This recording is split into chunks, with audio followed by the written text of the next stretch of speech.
Assalamualaikum semuanya. Halo, apa kabar? Bertemu lagi nih.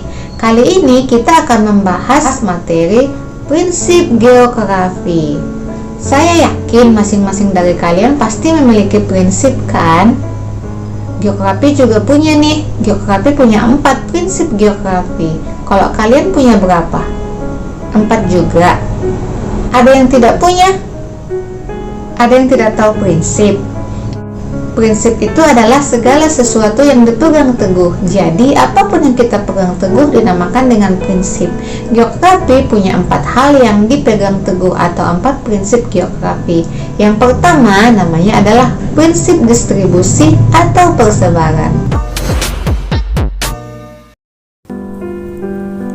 Prinsip ini memandang bahwa fenomena geosfer yang terjadi pada permukaan bumi tersebar tidak merata, baik itu fenomena alam maupun fenomena sosial. Kata kuncinya adalah fenomena geosfer tersebar tidak merata. Misalnya pada objek litosfer, fenomena bentuk permukaan bumi. Bentuk permukaan bumi tersebar tidak merata. Ada yang bentuknya dataran rendah, dataran tinggi, bukit, pegunungan, lembah, cekungan, dan lain-lain. Lalu bagaimana pada objek atmosfer? Pada objek atmosfer juga persebarannya tidak merata. Misalkan fenomena musim. Musim tersebar tidak merata. Ada yang mengalami musim dingin, musim semi, musim gugur, musim hujan, musim kemarau. Setiap daerah musimnya pasti berbeda. Demikian juga pada objek hidrosfer. Misalkan pada fenomena persebaran sungai di Indonesia. Tidak semua daerah di Indonesia memiliki sungai-sungai yang besar.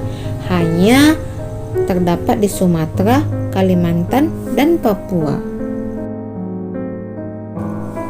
Hal ini berlaku juga pada objek biosfer, contohnya fenomena persebaran flora. Kalau kita amati dari segi kerapatan jarak antar pohon, setiap bioma itu pasti berbeda kerapatannya. Misalkan bioma hutan hujan tropis. Pada hutan hujan tropis ini, jarak antar pohon itu sangat dekat. Kalau kita lihat lagi pada hutan musim, jarak antara pohon yang satu dengan pohon yang lain mulai renggang. Pada hutan sabana, jarak antar pohon itu semakin renggang atau semakin jauh. Di stepa, pohon itu hampir tidak ada, adapun hanya 1-2. Dan yang terakhir pada tundra bahkan tidak ditemukan lagi pohon.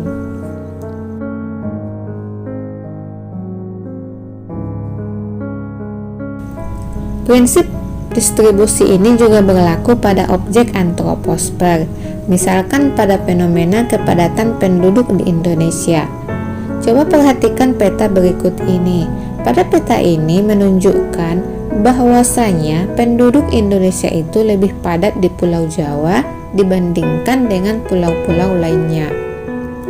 Kepadatan penduduk Pulau Jawa mencapai 1.200 penduduk per kilometer persegi. Sementara yang paling jarang penduduknya adalah Papua, di mana hanya terdapat 10-50 penduduk per kilometer persegi. Jadi dari contoh fenomena geosfer tadi dapat kita simpulkan bahwa fenomena geosfer tidak merata di permukaan bumi. Jadi itu dia tadi prinsip yang pertama, prinsip distribusi atau persebaran. Sekarang kita lihat prinsip yang kedua, prinsip interrelasi.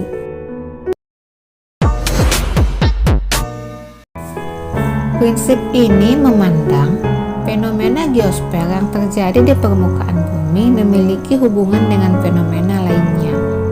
Kata kuncinya adalah hubungan sebab dan akibat antara fenomena geosfer yang satu dengan fenomena geosfer lainnya. Contohnya fenomena bentuk permukaan bumi yang tidak merata. Kenapa bentuk permukaan bumi itu tidak rata? Penyebabnya terletak pada tenaga pembentuk buminya. Ada yang terbentuk karena tenaga eksogen, ada juga yang terbentuk karena tenaga endogen. Contoh lainnya pada fenomena perbedaan musim. Kenapa musim di setiap wilayah itu berbeda? Penyebabnya adalah karena letak astronomisnya yang berbeda-beda juga, dan juga adanya pengaruh revolusi bumi. Pada objek hidrosfer, contohnya fenomena persebaran sungai besar di Indonesia, kenapa tidak merata?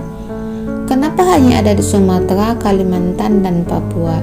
Penyebabnya karena hanya di wilayah inilah terdapat hutan hujan tropis, di mana hutan hujan tropis mampu menyimpan cadangan air yang berasal dari air hujan yang ditampung oleh akar tanaman sehingga volume airnya tetap stabil. Jadi, apapun fenomena yang terjadi di permukaan bumi selalu ada sebab dan akibatnya. Seperti contoh yang tadi, bentuk permukaan bumi tidak rata karena tenaga pembentuknya juga berbeda. Iklim tersebar tidak merata karena letak secara astronomisnya berbeda.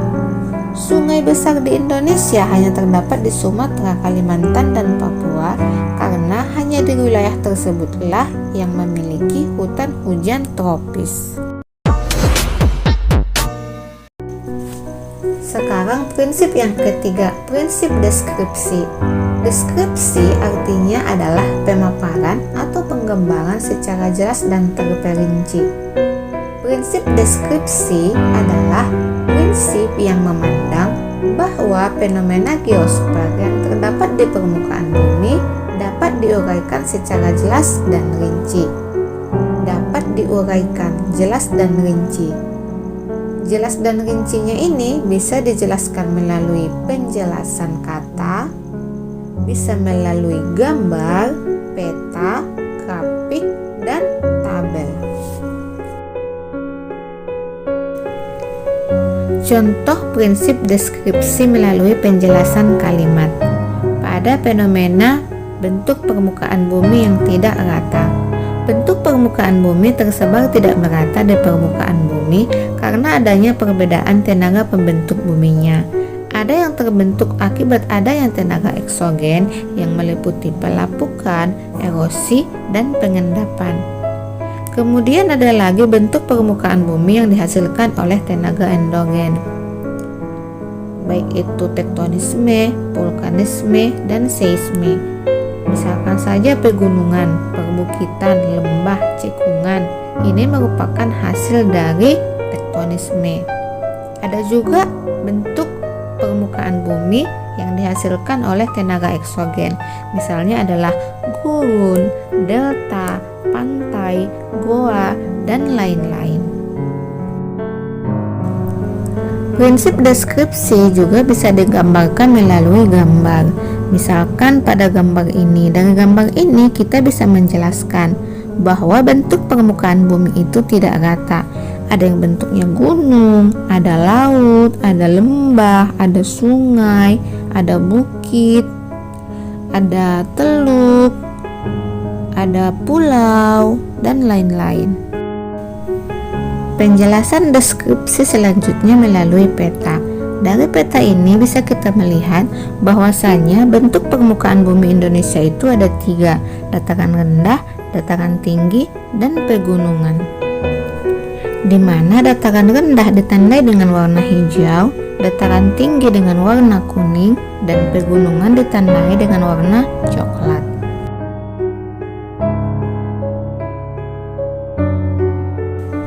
Pada peta ini bisa dijelaskan bahwasanya persebaran penduduk Indonesia itu tersebar di Pulau Jawa dan yang paling jarang penduduknya berada di Papua.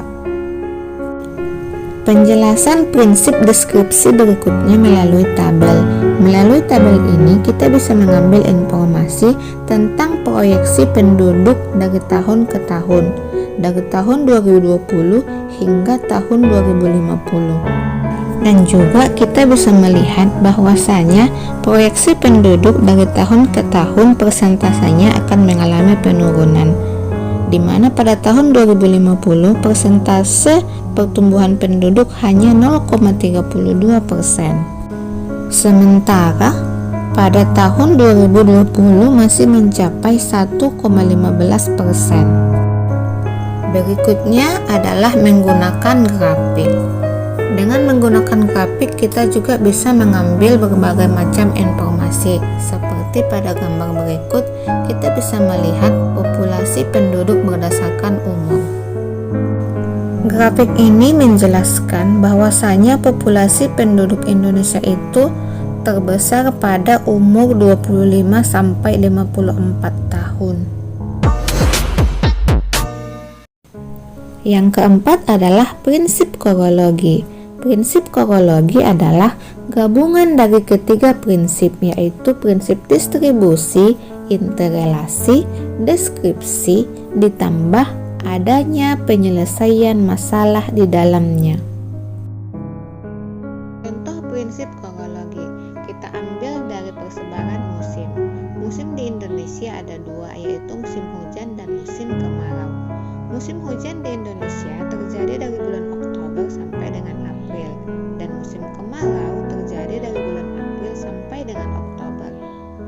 Tapi akhir-akhir ini sering terjadi perubahan musim. Penyebab utamanya adalah global warming atau perubahan iklim secara global. Untuk mengatasinya, dibutuhkan kerjasama antara pemerintah dan masyarakat agar lebih menjaga lingkungannya. Itu dia 4 prinsip geografi. Yang pertama adalah prinsip distribusi atau persebaran. Yang kedua, prinsip interrelasi atau hubungan sebab akibat. Yang ketiga, prinsip deskripsi atau penjelasan secara rinci. Dan prinsip korologi, adanya usaha penyelesaian masalah di dalamnya. Demikian materi kita kali ini tentang prinsip geografi. Mudah-mudahan bisa dipahami ya. Sampai bertemu kembali pada materi selanjutnya. Assalamualaikum. Bye-bye.